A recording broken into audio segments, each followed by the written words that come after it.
I just met my fiancé's family for the first time, and it felt like they were being fake nice while interrogating me about my past relationships. Now my fiancé won't speak to me for being rude and xenophobic when I said it was weird. Posted by you/LateTart320. I, 27F, recently met my fiancé's, 31M, family for the first time.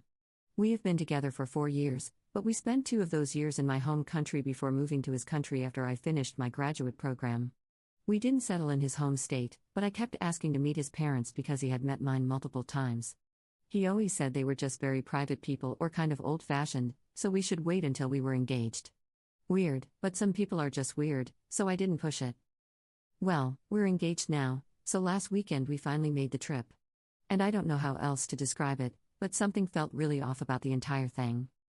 They weren't rude, I want to preface with that. On the contrary, they were nice to a degree that felt contrived and, honestly, a little scary.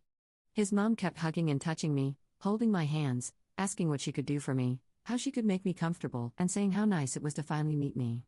His dad barely said a word to me, and that juxtaposition was a lot. I felt a bit love-bombed. She made all my favorite foods and kept anxiously asking if anything was wrong, if she could refill my drink. She even offered me her shirt when I mentioned I thought it looked nice. I thought maybe she was just anxious? I'm not sure. His little sisters asked polite questions, but still, it felt so surface level. His mom was dominating everything. It kind of felt like a job interview, like, what are you looking for in a marriage, and have you heard much about our little town? I said no, since I'm not from the US, and she looked relieved. She asked about my past relationships and was very interested in why my last boyfriend and I broke up. I specifically remember her asking, how hard did you fight for it? Or did you just leave? And that was so weird. I just felt oddly interrogated and coddled at the same time. I'm not explaining myself well, but Micah told me to get out of that house. My fiancé barely spoke all night, and any time I looked to him for reassurance, he just smiled and looked down at his hands, which is not like him at all. A couple of nights in, I told him I was feeling kind of weird and wanted to go home. He asked me why, and I told him that maybe I'm just not used to American socializing, that I just felt a little tired and overwhelmed, and that his family was really, really nice, and I wasn't sure how to handle it. I was trying not to be rude, but we've always emphasized honesty in our relationship. I thought that if this was a cultural thing, maybe we could talk about it and overcome it together. He got really defensive, though, saying I was being dramatic, rude, and xenophobic when his family had gone out of their way to make me feel welcome. I apologized and said I was grateful but just felt a little weird. He then said he was done talking about it. We drove home, and he won't talk about it anymore. He will hardly even talk to me. His mom, on the other hand, has been texting me nonstop since she met me. She keeps saying how happy she was to meet me, how beautiful I am, and how she hopes we won't wait too long to get married and have kids. I just feel so unsettled. My fiancé thinks I am an ungrateful jerk, and maybe I am. I don't know, am I? I just feel so out of sorts over this. Any advice, criticism, anything is welcome. Relevant comments. Commenter. Americans will talk and smile at strangers all the time just to be friendly, but this is not normal American socializing. I'm from the South, where we take friendliness up a notch, and I'm on my couch cringing so badly I almost stopped reading because I was so uncomfortable.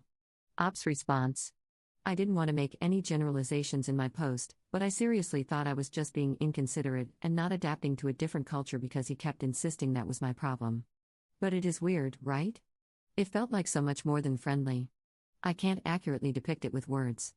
Thank you for sharing this as an American because I feel a lot less crazy now. Commenter 2. Is this your fiancé's first relationship? Or has he dated prior to you? If yes, maybe you can reach out to an ex to ask about his family. Ops response. I am his first serious relationship. He's mentioned past flings, but we haven't talked much about exes. So maybe his mom is just really excited that he's finally settling down or something? Commenter 3. Makes me wonder if he threatened them, and they're reacting this way as a passive-aggressive response to his pressure. Ops response. I don't know. I asked to meet them for a long time, and he had so many reasons why we couldn't, so I guess part of the discord in my mind is wondering why they reacted this way when he told me they were private and old-fashioned. It just doesn't match up at all. I also don't think my fiancé would do something like that, but he is acting so strange right now. Op adds an edit to her post. My fiancé still isn't talking to me at all. He shut himself in our room and said he needed space. Seriously, am I missing something here? What am I supposed to do? I feel like I'm going crazy. Update 1 day later. I finally got my fiancé to talk to me, and it was not a good conversation. I apologized again for coming across as ungrateful, and he said that the way I reacted to his family told him everything he needed to know about why he was so reluctant to let me meet them in the first place. He said I should be grateful that they welcomed me with such open arms and that I needed to remember that the only reason I'm doing so well in this country is because I am dependent on him to be here. That made me so angry. I literally can't stand being talked down to. I said I felt like this was way out of proportion, and he then accused me of cheating on him. He demanded to see my phone because, apparently, according to him, I'm intentionally trying to sabotage our relationship by saying his family is too nice so that he'll call off the engagement. I can call him a jerk, and I get to go off with my so-called fling. I am not a cheater, so I said, go ahead, look through my phone. He scrolled through my texts for a bit, my internet search history, my social media search history, and my camera roll. As expected, he found nothing, but he doubled down and said that this was a serious problem for him and that he needs to reevaluate our entire relationship. I am so baffled. He has never blown up on me like this. I feel like I don't even recognize the person I'm getting married to. Edit. I didn't articulate myself well in the first post, so here is a more detailed rundown of what happened at his home. His mom touched my hair, kept hugging me, and grabbed my arm. She even pinched my cheeks a couple of times. These could all be very normal things. I'm coming to understand this by reading the comments, but paired with everything else, it just made me feel more like a doll. She repeatedly said I was more beautiful than she had imagined and kept calling me beautiful and perfect for her son. She grabbed my shirt because she said it looked so good on me and wanted to feel it. She insisted I sit next to her and frequently said she was so glad to finally meet me and that it felt like she had been waiting for me forever. She served my plate for me and kept refilling it with food even after I said, "Thank you, it's delicious, but I'm full." She also kept bringing me drinks even when I said I wasn't thirsty. I don't handle alcohol well, so I try not to drink, but when I tried to decline, she kept insisting, and I eventually felt like I couldn't refuse. She asked me what I was looking for in a relationship, what kind of wife I wanted to be, what my past relationships were like, why I left my exes, and what my thought process and reasoning were. Since we left, she has been texting me almost constantly, asking me to promise I'll come back and visit, asking when the wedding is, urging me not to put it off for long, and even asking when we're going to have kids or if we're already trying for them. I hope this provides more clarity on why I felt the way I did, even if I shouldn't have expressed it to my fiancé, as I was a guest in their home and a recipient of their hospitality. Edit 2. Many people have asked, and I guess it might be more relevant than I initially thought. My fiancé is white, and I am Asian. No, I was not born in the US. We met when he was teaching English in my home country. Second update 1 day later.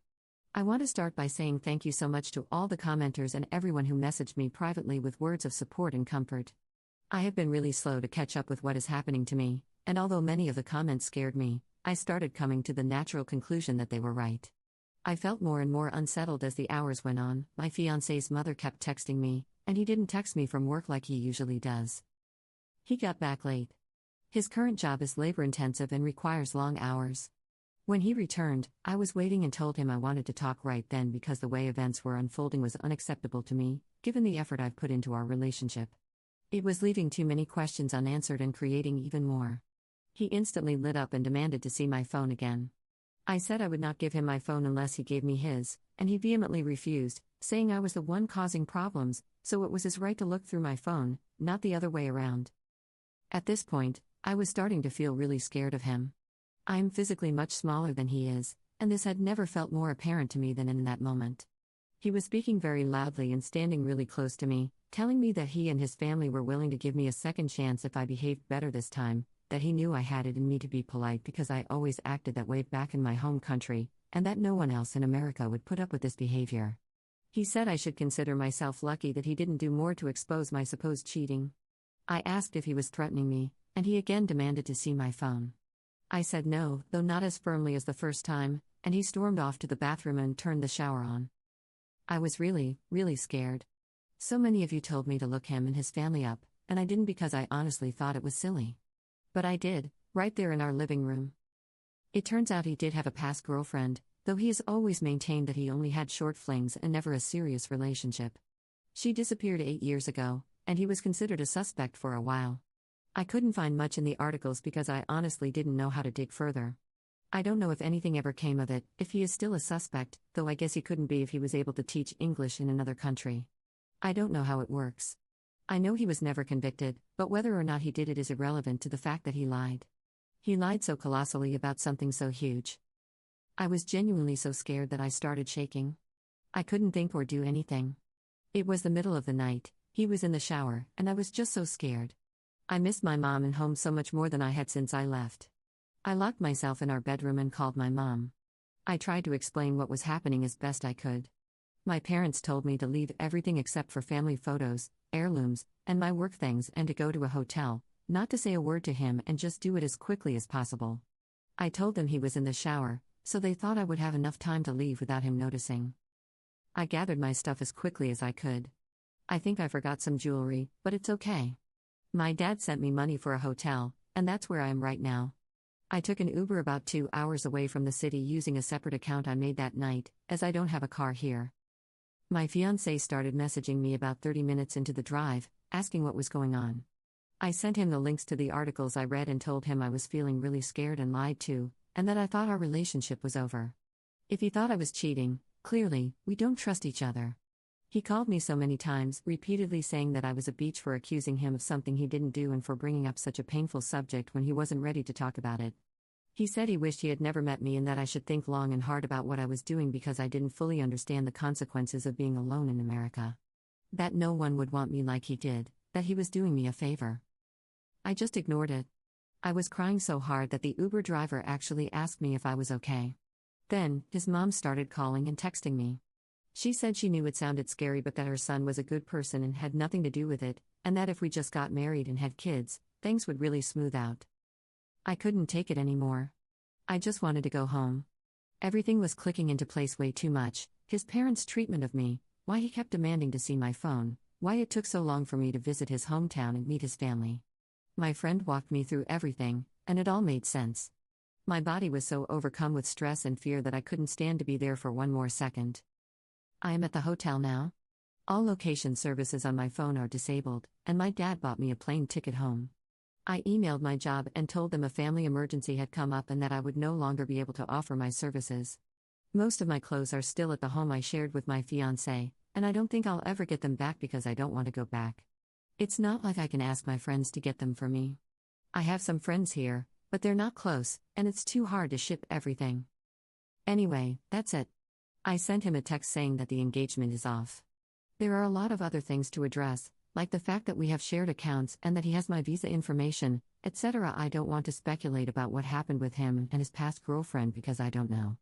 They never found her, and my heart breaks for her. But he lied about it, for years, and did everything he could to keep it from me. I'm too scared to ever feel comfortable in that relationship again, and I think it's time for me to go home. Thank you so much again to everyone who sent me comforting words of support and kindness. I don't know if I would have come to the same conclusions without your comments. Relevant comments. Commenter.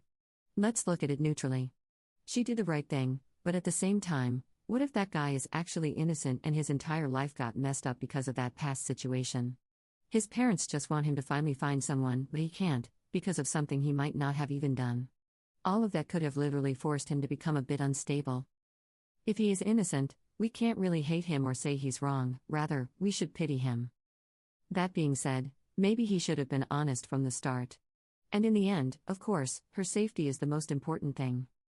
If he is innocent, he should probably go to therapy. Commenter 2. If this story is, in fact, real, Ops X should have revealed his past before they got serious and certainly before they got engaged. My boyfriend disclosed a traumatic event that resulted in legal trouble before we even went on our first date. I Googled him when he told me and read all the media coverage about it. I could have easily found that out, decided he was guilty, and chosen not to date him, but he took the chance, and I respected that immensely. On the other hand, if I had found out on my own and he hadn't told me, I would have been absolutely terrified and left without speaking to him ever again. I know it's tough. My older brother is someone who hides his criminal past and even uses a fake name to date to avoid being Googled. I find that incredibly dishonest, and no good relationship can be built on that foundation. I think I got lucky because my boyfriend is a great person, and we're a good match. I know everyone makes mistakes, and thankfully, his crime was unrelated to women or a past girlfriend, so that makes it different. But I'm saying all this to emphasize that, yes, Even if this is all true and Op's ex was innocent, he needed to disclose his history and be with someone who is okay with it. Therapy sounds like a good idea, too, because if this is real, he became incredibly angry and controlling when things didn't go his way, which is scary in itself.